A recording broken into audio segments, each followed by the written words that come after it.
রহমত, বরকত, নাজাত এক এক করে আস্তে আস্তে 30টা দিন কিন্তু চলে যাচ্ছে। আর কয়দিন পরেই ঈদ।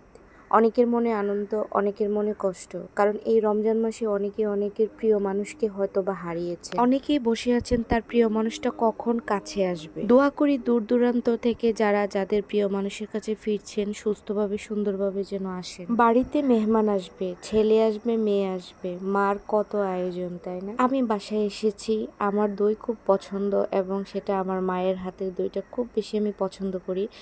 তাই মা আসার পর প্রত্যেক দিন আমার জন্য দই বানাচ্ছে। আসলে মায়ের হাতের খাবার হাজার হাজার টাকা দিয়েও আসলে সেই স্বাদ খুঁজে পাওয়া যাবে না। মাকে হঠাৎ দেখলাম আমাদের সবার জন্য দই বানাচ্ছে, তাই ভাবলাম যে আমিও একটু ছোট্ট করে ভিডিও রাখি, আপনাদের সবার সাথে শেয়ার করব।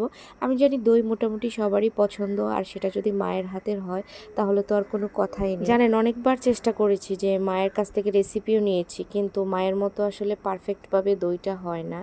এটাই হয়তো বা আল্লাহর একটা নিয়ামত যে মায়ের হাতের রান্না আসলে গুণ যেটা সেটা আসলে আমাদের মধ্যে আসবে না। মা তো মাই, এজন্য মা হচ্ছে সর্বশ্রেষ্ঠ সন্তানের কাছে। আম্মাকে দেখলাম যে খুব ইজিলি হচ্ছে দইটা বসিয়ে ফেলছে, আগে থেকেই দুধটা জাল দিয়ে একদম ঘন করে রেখেছিল।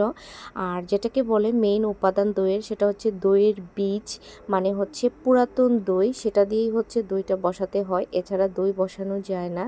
তো ওইটা তো ডিপে ছিল, তাই হচ্ছে একটু গরম করে নিয়েছে। আর যে দুধটা জ্বালিয়ে রেখেছিল সেটা হচ্ছে আবার একটু গরম করে নিল, এমনভাবে নিল যেন হাতে সেটা সহ্য করা যায়। তারপর হচ্ছে সেই বীজটাও হচ্ছে একটু গরম করে নিয়ে হচ্ছে সব একসাথে মিক্স করলো।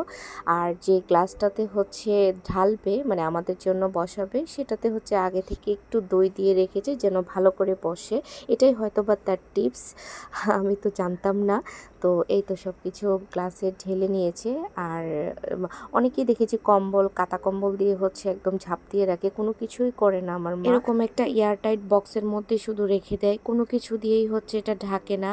কিন্তু আমি কত কিছু ঢেকেও আমার দই বসাতে পারি না, আমি জানি না কেন হয় না। বাট আমার মা যেভাবে দেয় ওভাবেই হচ্ছে দইটা বসে যায় একদম পারফেক্টলি। এই যে লাগিয়ে এখন হচ্ছে প্রায় 6 ঘন্টার জন্য রেখে দিবে, মানে হচ্ছে এটা আমরা সেহরিতে খাবো। তাই রাত 9:30টার দিকে হচ্ছে এটা বসিয়েছে, দেখা গিয়েছে 3:30টার সময় সুন্দরভাবে বসে যাবে। এখন ভোর 4টা বাজে, আমি হচ্ছে দেখতে আসলাম যে কি অবস্থা, দইটা বসছে কিনা। তো আমি যেহেতু পুরোটা ভিডিও নিজেই করেছি, তাই ভাবলাম যে আমি নিজেই আপনাদের সাথে শেয়ার করি যে দইটা কেমন বসলো। এবং দেখেন একদম পারফেক্টলি বসে গিয়েছে, একদম নড়াচড়া করছে না। আর দই পারফেক্ট বসা মানে হচ্ছে যে পাত্রে দিবেন সেটাতে নড়াচড়া যখন করবে না তখন বুঝবেন যে পারফেক্টলি দইটা বসেছে, এবং খেতেও খুবই মজা। এরকম মায়ের হাতে মজার মজার খাবার রেসিপি যদি চান তাহলে অবশ্যই কমেন্টে জানিয়ে দিবেন। নেক্সট টাইম আপনাদের জন্য আরও নতুন কিছু নিয়ে আসবো।